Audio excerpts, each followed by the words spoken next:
So I'd like to review the Oscar-nominated documentary, The Last Repair Shop. And to me, I think it rightfully so deserves the Oscar for Best Documentary Short. Unfortunately, I do think Grandma and Grandma is actually going to win because you have the cute old ladies, and sometimes that's how the Oscars pick things, is that they're more about the star power and other things like that versus actual something with a lot of deep quality like in this film. Um, I would kind of say that a couple of things about this that definitely the theme is definitely the importance of making a difference. The other thing too is that optimistically making a difference because they did say that you can look at an instrument and say it's broken, but you can repair it and you that could be lead to giving an opportunity to someone with no money and then they actually grow up to be the next like big artist, or it could be something like the education system being broken or a family being broken, but whatever you do to help others makes a huge difference in this world. And I think that's very important to say. And I also will say that when you watch this film, it had a yellow color grade, very reminiscent of Whiplash, like a very yellow brass color. But I know like Whiplash had that, so maybe it's to do that. The editing was done very, very well.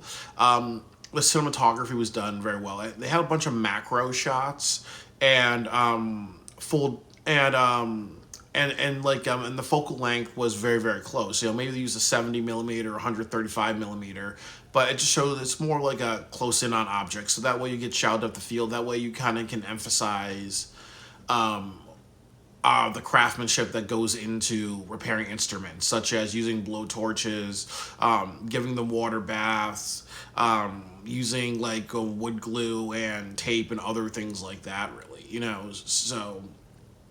so yeah, it definitely showed like how meticulous they worked. And I also will say that when I watched this film, I think like 25 minutes of this film went by very, very quickly. They had a really good orchestra, an orchestra that just knew how to like give you celebrate the highs and lows of what was being said, really.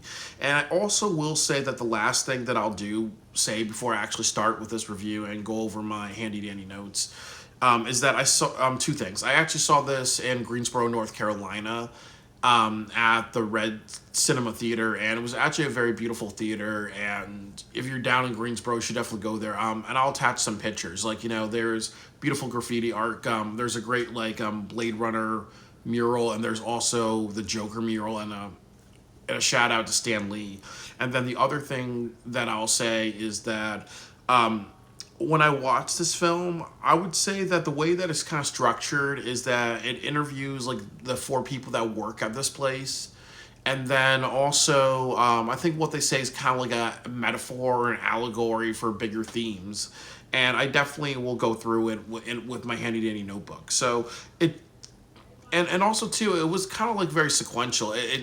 It went from a child being interviewed who has an instrument, and then to a person who works at the store. So it was a good kind of like sequence.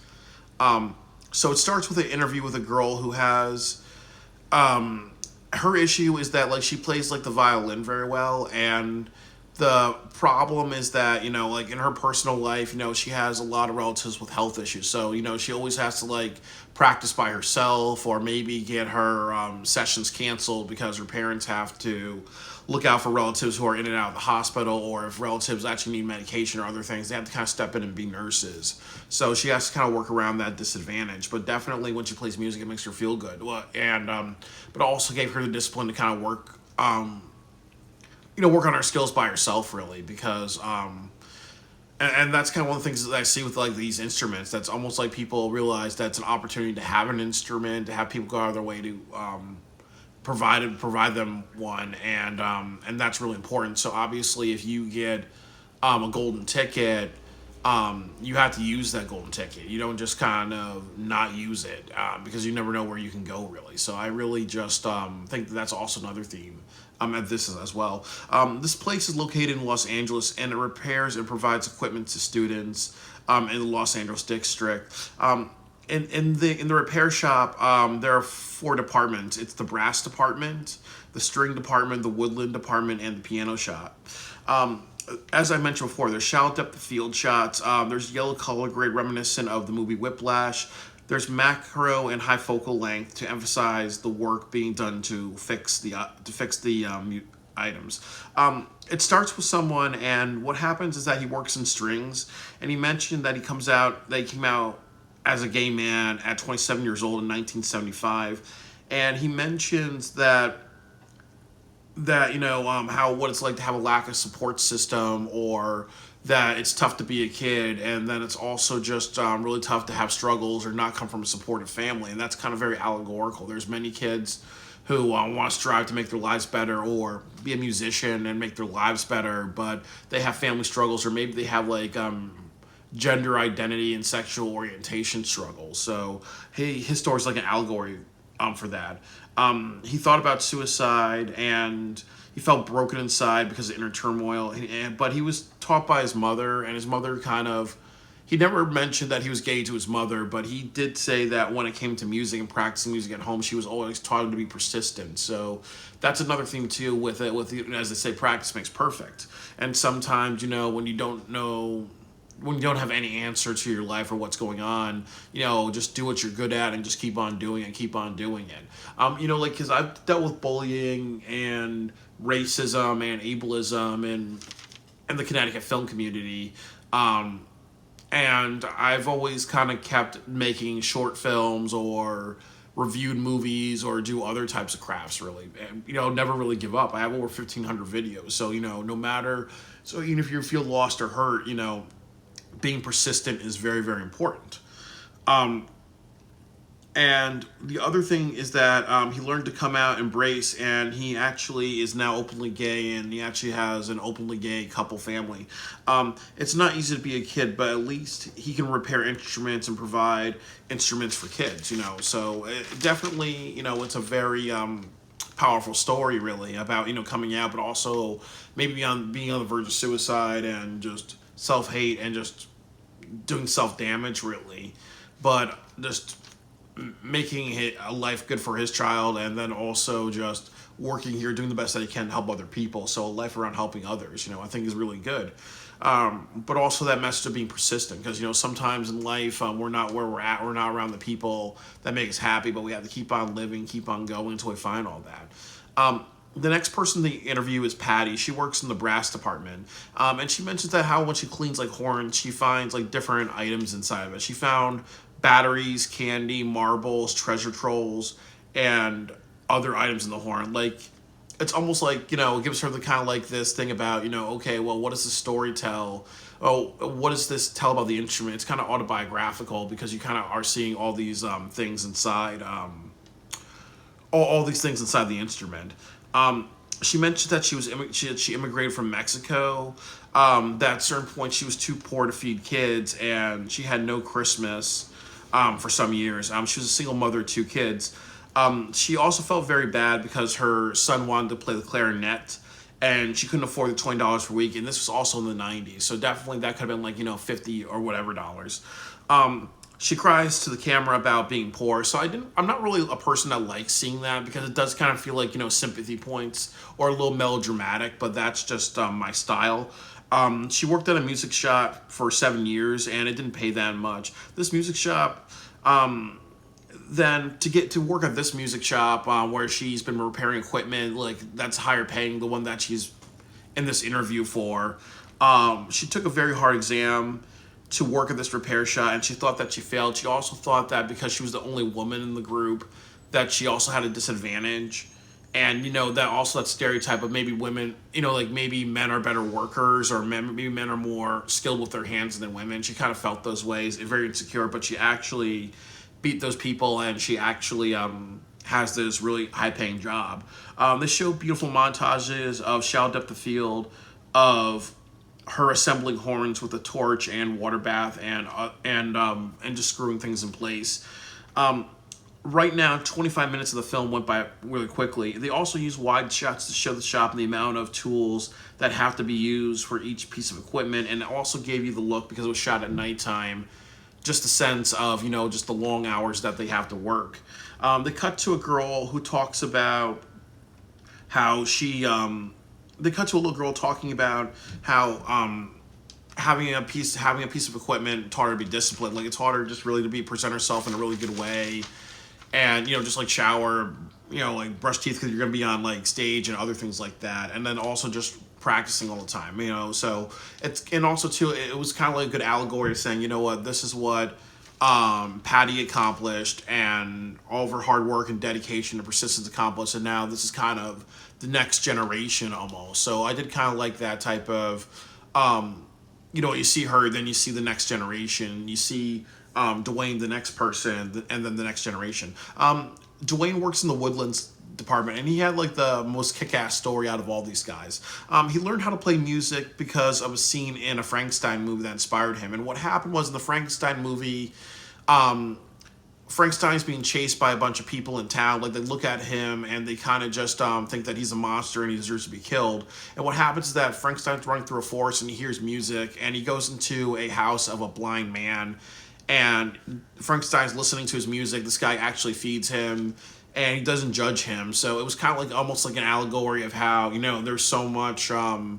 The Frankenstein film was probably made in the 20s or the 30s or the 40s, but there was so much racism and people just destroying people because of what they looked like, or even like or even if somebody had a physical deformity or other things like that, really. So I think this point of that film was just to say, what happens when when there are people that don't even have the ability to judge what other people look like, and the beauty that comes out of it. And he said that he was very like a socially awkward kid, like neurodivergent, and how he kind of like stood out as different until he went to high school and his life changed. But that film inspired him to be it reminisced with his issue of not fitting in, but also when he actually fit in, how powerful that is.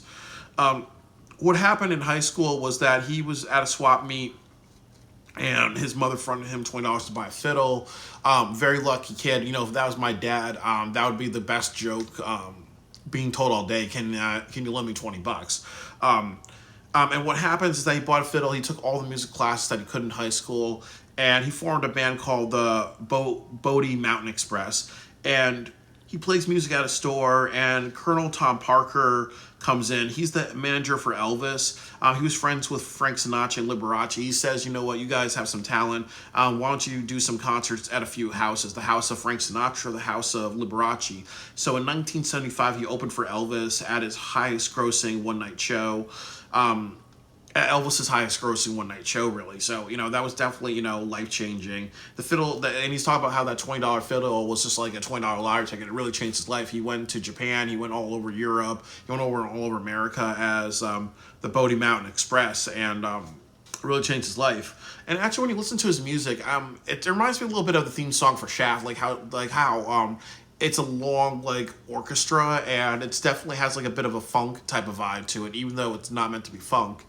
And the point of his story is like one instrument can change his entire life, really, but also that how just stepping in and being a mentor, believing in somebody, and going the extra mile for somebody is really can really make a difference. Like, again, this was in the 1960s that his mother fronted him $20. Like I said, there are some parents like my dad that if I ever said that, he would be laughing his ass all the way home. I really, I'm gonna front you $20, and other things like that. Sometimes you don't know what you're investing in. You can invest in like the next Bodie Mountain Express or other bands. They interview a girl who has mental health issues, and she has lots of anxiety, and she finds peace in playing the instrument. And she playing music on stage helps her feel a sense of control and power, a constructive sense of control, constructive sense of power, and cope with her mental health issues. So that's definitely like also, as I said, like the importance of why it's good to. Just why it's also good to play instruments and support people who actually just want to be invested in music and other things, instead of just not showing initiative. Like, we can always provide opportunities for people. And it makes me think about a little bit more about donations and the difference that we can all make if we just help other people. There's a person named Steve who does the piano department. He lived in the Soviet Union in the Republic of Azerbaijan. His brother gave him a guitar and it was because his brother said don't touch my guitar. Then he started playing it. He was actually really good at it. So his brother was just well, I'm gonna let you do it. And then what happened in 1987, the city of Baku, he was kicked out for being many people were kicked out for being Armenian, and people were forced to move. And his father was like, you know what, things are gonna work out. Things are gonna work out. Then his father was killed. He took his mom, he left his guitar, and had to be protected going to the airport and arriving in the U.S. Once he arrived in the U.S., he found a sponsor to help him in the USA, just to live and teach him English. And he found out that his sponsor had a pit was trying to he was trying to ask his sponsor, okay, what do you do for work? And then what happened was he pointed to a picture of Norman Rockwell, of a kid and a man working on a piano, and that's actually what the guy did. And then Steve started to work at a piano shop. Instead of and he kind of gave up his jobs as delivering pizza and doing other just nothing jobs. He started working as a piano tuner in a couple of years, but he worked at a piano shop. And this guy who helped him out actually helped him go to different schools and just learn piano skills, and also become a piano tuner.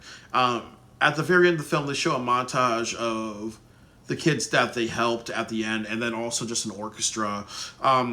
They also talk about the purpose of the shop. It's just like the ports are making a huge difference. And sometimes people may have an attitude of, okay, well, the education system is broken in America. These instruments are just a bunch of junk. Maybe there's nothing more that you can do with. Or in general, people come from broken families. Maybe they can't be fixed. Or, once a person's just, life has kind of done its damage to them, maybe they can't be fixed, give up, or it is what it is. There's such a great thing about the human spirit and human beings when we actually just, put in the work to help out others and believe in the next generation almost. So I'm very happy to watch this film, Last Repair Shop. It was definitely very uplifting. It was a very beautiful movie.